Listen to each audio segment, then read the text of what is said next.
পাইয়া সুন্দর স্ত্রী পেয়ে মায়ের কথা ভুলে যেও না। অনেক সাহেব আছে মায়ের কথা ভুলে যায়, স্ত্রীর কথা অনুযায়ী মায়ের উপর অত্যাচার করে, এরকমও বহুত আছে। আল্লাহ পাক বলছেন শোনো, وَقَضَى رَبُّكَ أَلَّا تَعْبُدُوا إِلَّا إِيَّاهُ وَبِالْوَالِدَيْنِ إِحْسَانًا। তোমার প্রভুর পক্ষ থেকে ফয়সালা হয়েছে, চূড়ান্ত সিদ্ধান্ত হয়ে গিয়েছে, আমি আল্লাহর ইবাদতের পর তোমার মা বাপের ইহসান করবে, খেদমত করবে, তাদের জন্য উপকার করবে, তাদেরকে ভালোবাসবে। আল্লাহ রাব্বুল আলামিন বলেন মা বাবার সঙ্গে কেমনে কথা বলবে, তাদের সাথে কিভাবে আচরণ করবে, আল্লাহ তাও শিখিয়ে দিয়েছেন। আল্লাহ পাক বলেন ওয়ালা তাকুল লাহুমা ওয়া কুল লাহুমা কাওলান কারীমা। মা বাবার সাথে সম্মানজনক কথা বলো। ওয়া কুল লাহুমা কাওলান কারীমা, সম্মানজনক কথা বলো। মাথায় ঝাঁকি দিয়ে রাগ করে চোখ মোটা করে কথা বলো না। তুমি সন্তান, তোমার জন্য সবচাইতে বড় পীর তোমার আব্বা তোমার আম্মা, ঠিক কিনা কর? ছেলের জন্য, মেয়ের জন্য, সন্তানের জন্য সবচাইতে বড় পীর কে? বাপ মা। এটা ভালো করে মনে রাখতে হবে। আপনার মাওলানা সাহেবদের দোয়া, পীর সাহেবদের দোয়া কবুল হতেও পারে, নাও হতে পারে, 50-50 সম্ভাবনাও আছে, আবার সম্ভাবনা নাই। কিন্তু মা বাবার দোয়া কবুল হবে 100% সিউরিটি রয়েছে। রাসূলুল্লাহ বলেছেন 3 জনের দোয়া কবুল হবে, মুস্তাজাবুদ দাওয়াত। কয়জনের দোয়া কবুল হবে? আল্লাহ রাব্বুল আলামিনের হাবিব বলেন 3 জনের দোয়া কবুল হবে আল্লাহর দরবারে। তার মধ্যে একজন হলেন মাজলুম ব্যক্তি, যে ব্যক্তি অত্যাচারিত, যে ব্যক্তি মুসাফির, প্রবাসী, তার দোয়া কবুল হবে। আর মা বাপ যদি সন্তানের জন্য দোয়া করে, ওই দোয়া আল্লাহ রাব্বুল আলামিনের দরবারে মঞ্জুর হয়ে যায়। আল্লাহ রাব্বুল আলামিন মা বাপ সম্পর্কে বলেন, মা বাবের জন্য আমার কাছে দোয়া করবি বান্দারা, আমার কাছে দোয়া করবি। দোয়াটা আল্লাহ পাক শেখাচ্ছেন, রব্বিরহামহুমা কামা রব্বায়ানি সাগীরা। পড়েন সবাই, রব্বিরহামহুমা কামা রব্বায়ানি সাগীরা। একটু জিকির করেন, লা ইলাহা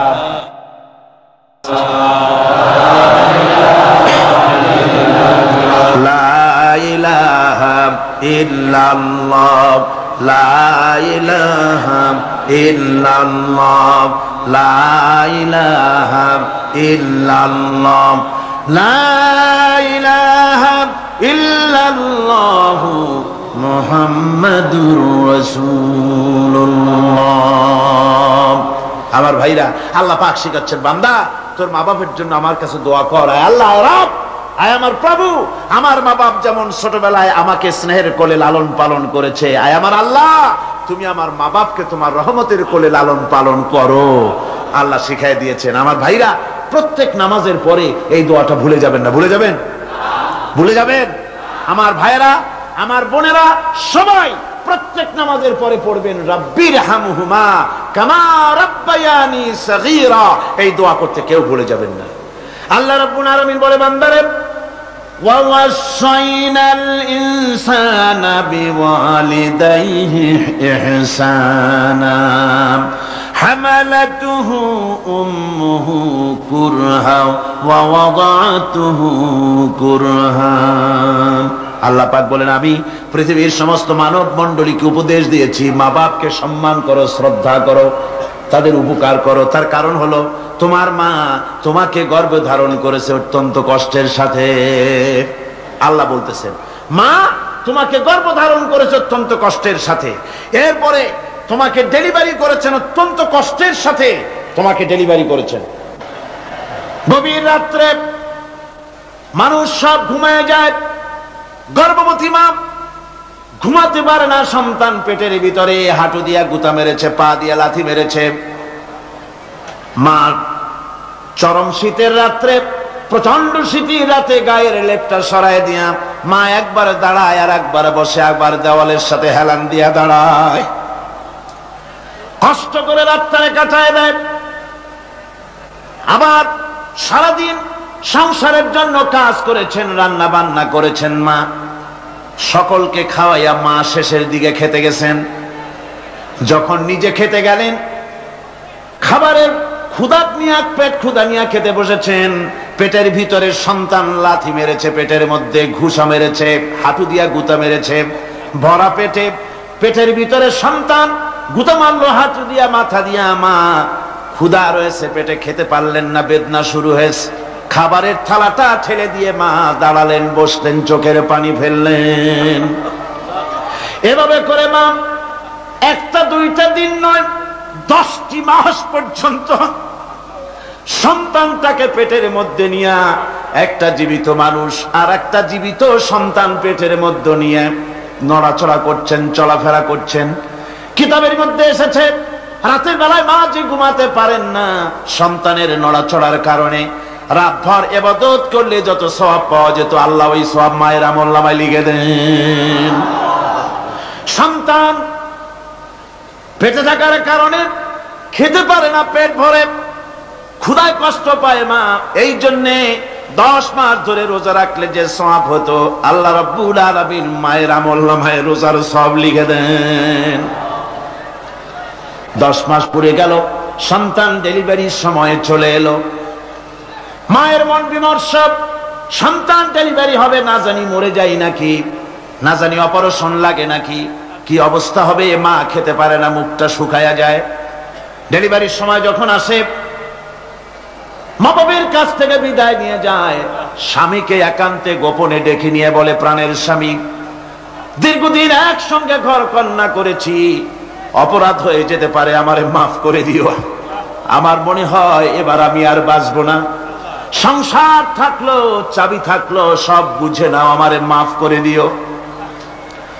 মা চলে গেল সতিকা গৃহে, ক্লিনিকে চলে গেল, অপারেশন থিয়েটারে চলে গেল, অথবা ডেলিভারির জায়গায় চলে গেল। ডেলিভারি পেইন শুরু হয়ে গেল, বেদনা শুরু হয়ে গেল।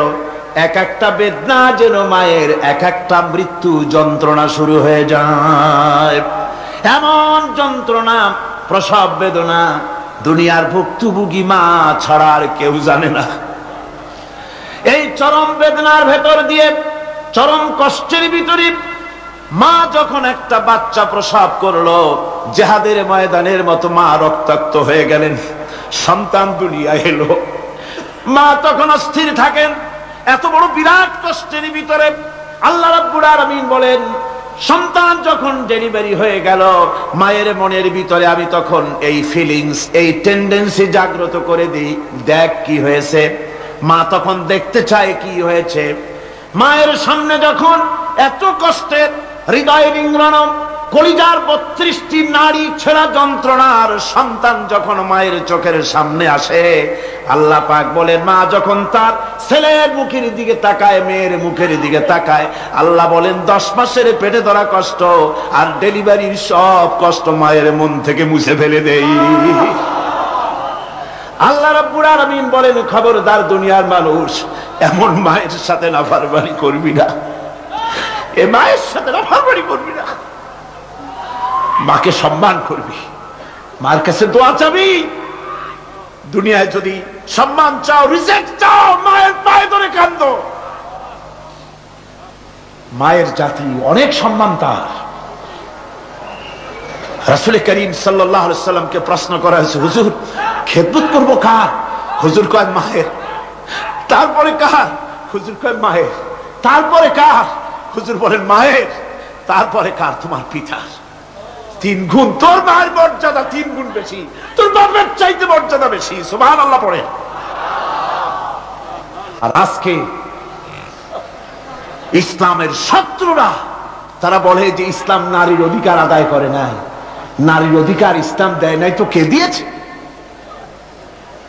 আমার বন্ধুগণ, বিশ্ব নবী জনাব মুহাম্মদ রাসূলুল্লাহ সাল্লাল্লাহু আলাইহি ওয়াসাল্লাম মসজিদে নববীর ভিতরে বসে আছেন। এক বৃদ্ধা মহিলা মসজিদের মধ্যে প্রবেশ করলেন। হুজুর বৃদ্ধাকে দেখে দাঁড়ায় গেলেন, বিশ্ব নবী বুড়ি মেয়ে লোককে দেখে দাঁড়ায় গেলেন। আল্লাহর নবী বুড়িকে দেখে দাঁড়ালেন। বুড়ি যখন কাছে এলেন, আল্লাহর নবী নিজের গায়ের চাদর বুড়ির জন্য বিছায়া দিলেন। বুড়ি বসলেন। এরপরে কথাবার্তা সারার পর বুড়ি যখন বিদায় হবেন, হুজুর আবার দাঁড়ালেন। বুড়ি মহিলা চলে গেলেন। সাহাবায়ে কেরাম বলেন, ইয়া রাসূলুল্লাহ, কিছুই বুঝলাম না, একজন বৃদ্ধা মহিলার জন্য বিশ্বনবী দাঁড়ান আর গায়ের চাদর বিছান, আমরা বড় আশ্চর্য হয়ে গেলাম। নবীজি বলেন, ও আমার সাহাবীরা, তোমরা জানো না এই মহিলা কি চিনতে পারো নাই? আমি আমার মায়ের দুধ আমার জীবনে কিসমতে তেমন হয় নাই, আমি আমার মায়ের দুধ তেমন কিসমতে পাই নাই। যার বুকে দুধ খেয়ে, যার কোলে কাখে চড়ে আমি বড় হয়েছি, আমার সেই দুধ মা, ইনি হযরতে হালিমাতুস সাদিয়া, আমার সেই দুধ মা। রাসূলুল্লাহ নিজে সম্মান দিয়েছেন মায়ের।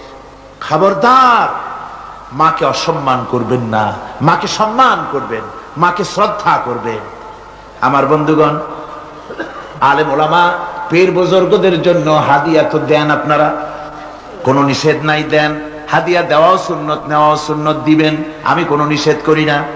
কিন্তু আমি বলতে চাই, পীর বুজুর্গদের কাছে, আলেম ওলামাদের কাছে হাদিয়া দিয়া আল্লাহরে যত না খুশি করতে পারবেন, এই ডালিম বেদানার মৌসুমে বেদানা একটা ভেঙে নিজ হাতে যদি মায়ের মুখে তুলে দেন, আল্লাহর আরশ খুশি হয়ে যাবে, আল্লাহর আরশ আজিম খুশি হয়ে যাবে, আল্লাহ পাক খুশি হয়ে যাবেন। মায়ের খাওয়াও, বাপকে খাওয়াও, তোমার সবচেয়ে বড় পীর তিনি। সুবহানাল্লাহ বলেন, সুবহানাল্লাহ। মা বাপ যদি একটু দোয়া করে দেয়, তোমার জিন্দেগীর কাম শেষ। একটু বদদোয়া করলে জাহান্নামে যাবা। কোন পীর সাহেব বদদোয়া করলে জাহান্নামে যাবে এমন কথা নয়, কোন মাওলানা বদদোয়া করলে দোজখে যাবে এমন কথা নয়। রাসূল বলেছেন, হুমা জান্নাতুকা ওয়া নারুকা, মা বাপ তোমার বেহেশত, মা বাপ তোমার জাহান্নাম। মা বাপ যদি অসন্তুষ্ট হয়, দোজখে যাবি, আর মা বাপ যদি খুশি, আল্লাহর জান্নাতে চলে যাবে। সুবহানাল্লাহ, সুবহানাল্লাহ, সুবহানাল্লাহ। মায়ের পায়ের তলে তোর বেহেশত। আমরা পুরুষ, আমাদের গত বছরও বলেছি, আমরা পুরুষ, আমাদের পায়ের তলে জুতা, আমাদের পায়ের তলে কি? শুধু জুতা। আর আমার মা, আমার মায়ের জাতি যারা এই প্যান্ডেলে বসে আছেন, আমার মায়েরা, বোনেরা, মায়ের জাতি যারা পৃথিবীতে, মায়ের জাতির পায়ের তলে আল্লাহর বেহেশত। সুবহানাল্লাহ। নারীর মর্যাদা ইসলাম দেয় নাই, কে দিয়েছে? আল্লাহ দিয়েছেন, আল্লাহর রাসূল দিয়েছেন। আমার বন্ধুগণ, হযরত বাইজিদ বুস্তামি, ছোট্ট বাচ্চা ছেলে, গভীর রাত্রে মা অসুস্থ, পানির পিপাসায় জেগে উঠেছেন। বাবারে, পিপাসায় শেষ হয়ে গেলাম, পানি দাও। ছেলে ঘরের ভিতরে পানি না পেয়ে বাইরে দৌড়াদৌড়ি করলেন। অনেক দূর থেকে পানি নিয়ে এসে দেখেন মা ঘুমায় গেছেন। পানি নিয়ে দাঁড়ানো, পৌষ মাস, মাঘ মাসের শীতের রাত, ফজরের সময় মায়ের ঘুম ভেঙে গেল। তাকিয়ে দেখেন বাইজিদ দাঁড়ানো, হাতে পানি থরথর করে কাঁপছে। জিজ্ঞাসা করে, বাইজিদ তুমি দাঁড়ানো কেন? ছোট্ট বাচ্চা বলে, মা পানি চেয়েছিলে তুমি গভীর রাত্রে, পানি ঘরে ছিল না, অনেক দূর থেকে আনতে হয়েছে। মা বলছে, ঘুমাও নাই কেন গ্লাস থুইয়া? বাচ্চা বলে, ঘুমাই নাই, তুমি যদি আবার পানি চাও, সময় মতো যদি দিতে না পারি, মা তোমার কষ্ট হবে, এই জন্য ফজর পর্যন্ত আমি দাঁড়ায় আছি, কখন তুমি পানি চাও। মা হাতের থেকে পানি নিয়ে পান করলেন। বাইজিদকে বিছানার উপরে আরাম করে কম্বল দিয়ে ঘুম পড়াইয়া দিলেন। হযরত বাইজিদের মা উযু করে ফজরের নামাজ পড়ে সিজদায় চলে গেলেন। চিৎকার মেরে কেঁদে বলেন, আমার রব, আমার আল্লাহ, আমি আমার বাইজিদের মা, আমি মা হয়ে বাইজিদের জন্য দোয়া করি। বাইজিদ আমার জন্য আজকে যা করেছে, আমি মা, আমার কলিজা ঠান্ডা হয়ে গেছে। হায় আল্লাহ, আমি বাইজিদের জন্য দোয়া করি, তুমি তাকে সুলতানুল আরিফিন বানাইয়া দিও। মঞ্জুর হয়ে গেল আল্লাহ পাকের কাছে দোয়া। আমার ভাইরা, আল্লাহ পাক বলছেন, খবরদার, আমার ইবাদতের পরে মা বাপ, আল্লাহর ইবাদতের পরে কারা? মা বাপ। মা বাপকে সম্মান করো, শ্রদ্ধা করো, মোহাব্বত করো, কিসমত খুলে যাবে, কিসমত খুলে যাবে। মা বাপকে সম্মান করো। হযরত আবু হুরায়রা রাদিয়াল্লাহু তাআলা আনহু রাসূলের সামনে এসে কাঁদতেছেন। হুজুর বলছেন, আবু হুরায়রা কাঁদো কেন? কাঁদো কেন? রাতের বেলা কাঁদো কেন? হযরত আবু হুরায়রা বলছেন, হুজুর আমাকে মা মেরেছেন। হুজুর বলছেন, মা মারলো কেন? কোন অপরাধ করেছো? কোন গোস্তাখি করেছো? আবু হুরায়রা বলছেন, না হুজুর, কোন গোস্তাখি করি নাই। তবে মারলো কেন? হযরত আবু হুরায়রা বলছেন, হুজুর আমি আপনার দরবার থেকে ফিরতে রাত হয়ে গিয়েছিল। মা জিজ্ঞেস করলেন, আবু হুরায়রা এত রাত্রে কোথায় ছিলে? বললাম, আমি ছিলাম যে কদম চুমতে পারলে দুনিয়া ধন্য হয়, সেই দরবারে নববীর কদম মোবারক থেকে আসতে আমার দেরি হয়েছে। আমার মা মুশরিকা, আপনার নাম শুনে তার গায়ে আগুন জ্বলে উঠলো, আমাকে ধরে মারা আরম্ভ করলো।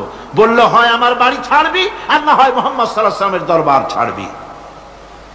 আমি বললাম, আমার মা, তুমি বুড়ি মানুষ, তোমার গায়ে যত শক্তি আছে সমস্ত শক্তি দিয়ে আমারে পিটাও, আমারে মারো। মারতে মারতে আমাকে বাড়ি থেকে তুমি বের করে দাও। তোমার বাড়ি শুদ্ধ, তামাম দুনিয়া ছেড়ে দিতে পারি, আল্লাহর নবীর কদম মোবারক ছেড়ে দিতে পারি না।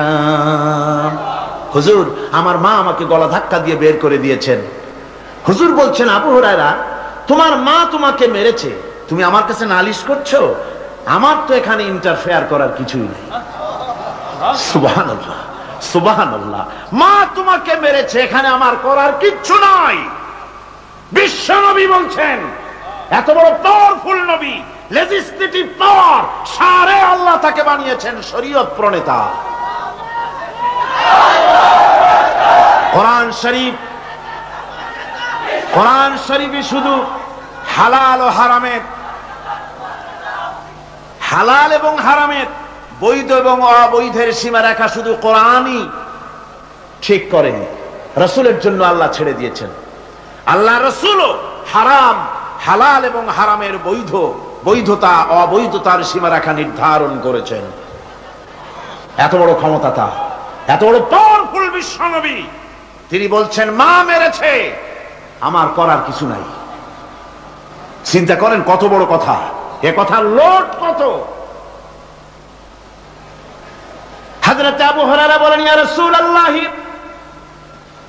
মা মাকে মেরেছেন, আমি আল্লাহর নবীর কাছে মায়ের বিরুদ্ধে নালিশ করতে আসি নাই।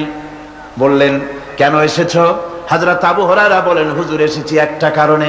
আমি জানি আল্লাহ নবী যদি আল্লাহর দরবারে হাত উঠায়া কোন জিনিস বলে, আল্লাহ রাব্বুল আলামিন সঙ্গে সঙ্গে মঞ্জুর করে নেন।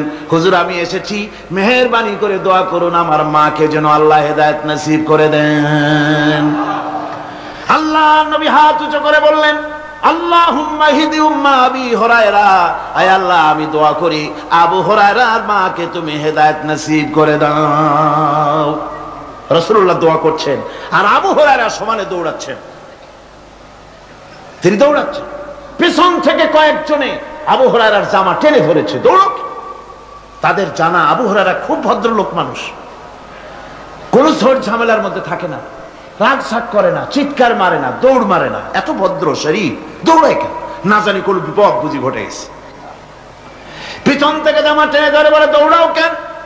হযরত আবু হুরায়রা জামা সাহাবীর হাত থেকে ছিনায় নিয়ে বলেন, জামা ছেড়ে দাও, আমাকে দৌড়াতে দাও। আমি দৌড়াইয়া বাড়ি যে দেখতে চাই, আমি দৌড়াইয়া আগে আমার বাড়ি পৌঁছতে পারলাম না, আমি যাওয়ার আগে আমার আল্লাহর নবীর দোয়া আমার বাড়ি পৌঁছে গেছে, আমি এইটা দেখতে চাই। হযরত আবু হুরায়রা বাড়িতে গিয়ে দরজা নক করলেন, ভেতর থেকে আওয়াজ এলো, কে? হযরত আবু হুরায়রা বলেন, মা আমি তোমার আবু হুরায়রা ফিরে এসেছি। মা বলছেন, বাবা অপেক্ষা করো, দরজা খুলতেছি। হযরত আবু হুরায়রা বলেন, মায়ের গলার আওয়াজের ভিতরে শিরকিয়াতের কর্কশতা পেলাম না, মায়ের গলার আওয়াজের ভিতরে তাওহীদের গন্ধ পেলাম। আমার মনে হলো নবীজির নিক্ষিপ্ত তীর তার নিশানায় পৌঁছে গেছে। কিছুক্ষণ পর মা আমার বেরিয়ে এলেন, মাথা থেকে চুলের থেকে বুড়ি মানুষ, সাদা চুলের ভিতর থেকে পানি পড়তেছে।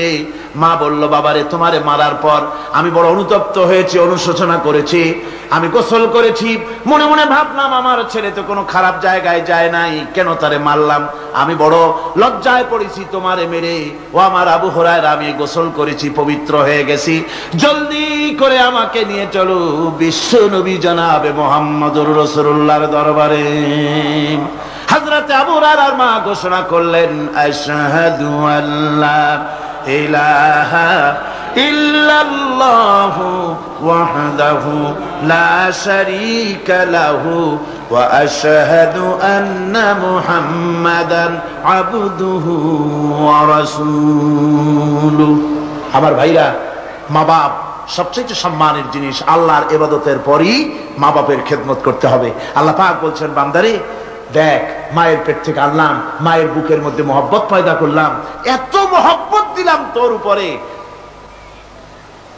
যে কোনো বিদেশে যান, যেখানে যান, বাড়িতে ফিরলে পরে সকলে ছেলে মেয়ে ভাই বোন সবাই দেখবে সুটকেসে আমার জন্য আনছে কি, সবাই চিন্তা করবে আমার জন্য কি এনেছে। একমাত্র মা সন্তানের মুখের দিকে তাকাবে কখন খাইছে সে। সুবহানাল্লাহ, সুবহানাল্লাহ, আমার বাসার মুখখানা শুকনা, তুই বুঝি আজকে কিছু খাইস নাই। বিদেশে যেসব সন্তান থাকে, মা কাটা কবুতরের মতো ছটফট করে। আমার ছোটবেলার কথা আমি দেখেছি সরসিনা মাদ্রাসায় পড়তাম, আব্বা টাকা দিতেন মাদ্রাসায় যাওয়ার সময়, আবার মা আবার মুরগির ডিম বিক্রি করা, বিভিন্ন জিনিস বিক্রি করা বা বাজার করা পয়সা, উদ্বৃত্ত কিছু পয়সা আব্বার অজান্তে আমার হাতের মুঠার মধ্যে দিয়ে দিতেন। যখন মাদ্রাসার দিকে রওনা হয়েছি, পর্দার আড়াল থেকে দরজা থেকে দেখতাম, যতক্ষণ তাকায় দেখতেছি চোখ থেকে পানি দরদর করে পড়তেছে। সুবহানাল্লাহ, মা কি জিনিস! আল্লাহ আল্লাহ আল্লাহ। বিদেশে যদি কারো সন্তান মারা যায়, সবার জানার আগে কবি বলতেছেন, বিদেশে বিরাজ্যে যার পুত্র মারা যায়, পশু পক্ষী না জানিতে আগে জানে মায়। মায়ের কলিজার তারে টান লেগে যায়, মা বুঝতে পারে আমার সন্তানটা নাই। আহারে মা! আমার বন্ধুগণ, মা যার বেঁচে আছে বেয়াদবি করেছেন, পাও ধরে মাপ নিয়ে নেবেন, পাও ধরে মাপ নিয়ে নেবেন। মা তো পা ধরে দেখবেন মাফ করে দিবে। সুবহানাল্লাহ, সুবহানাল্লাহ, কত দরদ তার বুকের মধ্যে।